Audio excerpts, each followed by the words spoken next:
Hello, everyone, people of the internet, and welcome back to Potty Player Entertainment. And if this is your first time here, go ahead and subscribe, because we have fun here, and we don't judge.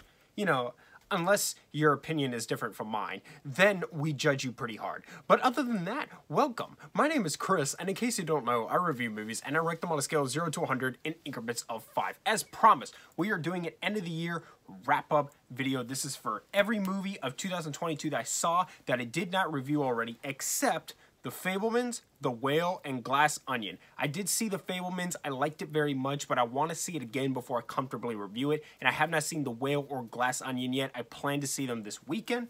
So all three of those movies should be getting their own reviews. Also, The Pale Blue Eye will be our first movie of 2023 that I plan to review. If I don't review it, I apologize, but I plan to review it. Yeah. But that's what's going on. And then once I see The Whale and The Fabelmans again and Glass Onion, then I will be doing my top 10 movies in 2022 video. So, let's go ahead and get into it. We got 1, 2, 3, 4, 5, 6, 6.5 movies here that we're going to be talking about in no specific order. And I also am not going to be using any notes. I'm just going to be talking off the cuff. And I'm just going to wing this. So, let's do it. So, the first one is Black Adam. Black Adam was met with very mixed reviews. It had really good action. It had a lot of action.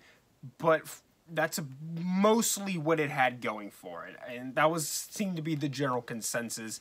The writing for this movie was definitely not very good, but everything else I really enjoyed. I really enjoyed the characters. The action was great. I love the whole good and bad, the good, the bad, and the ugly scene in the movie. I just thought that was fantastic. I actually really enjoyed Black Adam. I went to go see it twice. Like I said, the writing is pretty weak, but other than that, for me, everything else was really there. I really enjoyed it. I don't plan on running out to buy it on Blu-ray or anything, but was much better than I thought it was going to be. Like, we have to give it credit where it's due. Black Adam, you gotta admit, come on now. Black Adam wasn't as bad as you thought it was going to be. Come on. Seriously. You can't say that it was as bad as you thought it was going to be. I thought it was going to be the most forgettable pile of crap. But it was actually a lot of fun. And you know what? Superman was going to come back. James Gunn, I just want to take your neck and squeeze. Okay, I'm kidding. But I am very mad at you for getting rid of Henry Cavill. Very disappointed in you, man. We all wanted him back. They hyped him up to come back, and you just slapped us across the face and said, nah. So, you suck for that, James Gunn. You suck for that. You really do. I hope you can turn the DCEU around. I'm rooting for you, but you suck for that. All that being said, Dwayne Johnson was awesome in the movie. I really enjoyed it, and I'm going to give it an 80 out of 100. I know, that's pretty high, but I had a lot of fun with it, okay? Don't hate me. Alright, the next one is Pearl. So, I did not review X, however, I did do a vlog entirely dedicated to X, so you should go check that out. Pearl was really different from X. It wasn't a straight-up slasher. Yes, she kills people in the movie, but it wasn't a strip slasher. It is the backstory of the old lady in X. And it's going to be a trilogy now, because there's a preview for the next one, and the after credits of this one, just like they did for X, they did a preview for this one. And it's going to take place, I think, in the 80s. So we're actually going into further into the future, because X takes place in the 70s. Now, the main actress, I don't remember her name, but she did a really good job in this. She did a really good job in X. She did a really good job in this. It was interesting. I appreciated the take. There were times where I thought it was pretty bizarre, but I was with it. But I just couldn't completely get on board with it. I mean, I liked it, but it was kind of like X. I liked it, but only so much. So with this movie, I'm going to give it a 75. The next one is Amsterdam. Amsterdam had a stellar cast, and that is what that movie rides on. Amsterdam is about two people who witness a murder, and a bunch of stuff ensues after that. But the cast for it is really strong. And like I said, that's what this movie rides on. It was directed by David O. Russell, who also directed American Hustle, which is a movie that I love and think is very underrated. This one, I think the writing was kind of discombobulated, and it didn't, the tone, and tonally, it just wasn't really there. I left the theater having enjoyed the experience, but feeling a bit underwhelmed. I think this script needed more drafts, but the cast is just so good. Everyone is so good in this movie. Everyone. This has a really big cast. There's a lot of big name people in this movie, and they're all on their A game. I get what David O. Russell was trying to do. He just sort of needed to tie it together tighter. But with all that being said, I'm going to give it a 75. The next one is the Guardians of the Galaxy Holiday Special. I was going to review this, but then I watched it and I was like, I'm not going to review this. So, it was so unnecessary, and it was so dumb, and the characters in it were so stupid, but at the same time, I kind of enjoyed it. Kevin Bacon? Who doesn't like Kevin Bacon? I mean, Footloose, it's about Drax and Mantis go to Kevin Bacon as a Christmas present for Star-Lord, because his favorite movie is Footloose, and Footloose is not a great movie. It's a fun movie. It's not a great movie, but it's Star-Lord's favorite movie. And it's very funny. It's very cute, but it's also very unnecessary. And I don't know. It was dumb. It was really, really dumb. My biggest flaw with it was the revelation that Mantis is Star-Lord's sister. Now, here's the thing. I like that. It makes sense. But why did they do it in this? Shouldn't that have been in the third movie? Maybe they started the third movie and they were like, if we go too much into this, it'll affect the pacing. So they dumped it into this. I haven't seen the movie yet, so I don't know that. But if that's the case, then that makes sense and I support that. I just feel like that's pretty big. Why would you put that in this? But whatever. I'm going to give the Guardians of the Galaxy Holiday Special a 60. It was okay. I never have any desire to watch it again ever in my life. The next one is The Menu. Now, The Menu I really enjoyed. It's about all these rich people that get into this exclusive island with their Gordon Ramsay, right? This world's Gordon Ramsay. Except it's Gordon Ramsay if he was a nut job, and a lot of his stuff ensued from there. Yeah, I really enjoyed it. It was really original. We seem to be in this trend in Hollywood now where we get these really crazy, violent movies, but where the crazy violence also is charming. Like Ready or Not, for example. This reminded me of that in that way. And I'm kind of here for it. It was a really interesting experience. The movie's bizarre, but I got with it. I had fun with it. It's a little funny. The actors all do a really good job. It's original. I really enjoyed this movie. I'm going to give The Menu an 85. If you haven't watched it already, go see it. I really, really, really enjoyed The Menu. Not the best movie I've ever seen or anything. More like a B+, but I really, really enjoyed it. The next one is Babylon. I actually just saw this yesterday. Here's the thing. Damien Chazelle, La La Land. Freaking love it. Honestly, can't believe that it won Best Picture and then suddenly did it, because it deserved Best Picture. It's awesome. Whiplash. Amazing. First Man. Really great movie. He also directed some other movie, like I think it was in black and white. Whatever his first movie was, I can't even remember the name of it. I've never seen it. Whatever. Anyway, the point is, I've always been really impressed by Damien Chazelle. Here, not so much. Babylon, I get the idea. It's about the 20s and the 30s age of Hollywood.